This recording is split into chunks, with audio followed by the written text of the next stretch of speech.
Hello বন্ধুরা, আপনারা দেখছেন হরে কৃষ্ণ রাজমিস্ত্রি ইউটিউব চ্যানেল। আজ আমি আপনাদেরকে দেখাবো পিভিসি পাইপের উপর কিভাবে প্লাস্টার করানো হয়, পার্ট 1 ভিডিও।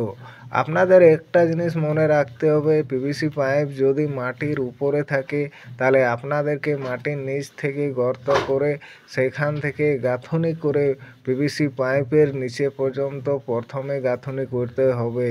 আপনাদের ভিডিও ভালো লাগলে দেখুন, লাইক শেয়ার কমেন্ট অবশ্যই করবেন, ফুল ভিডিও দেখুন।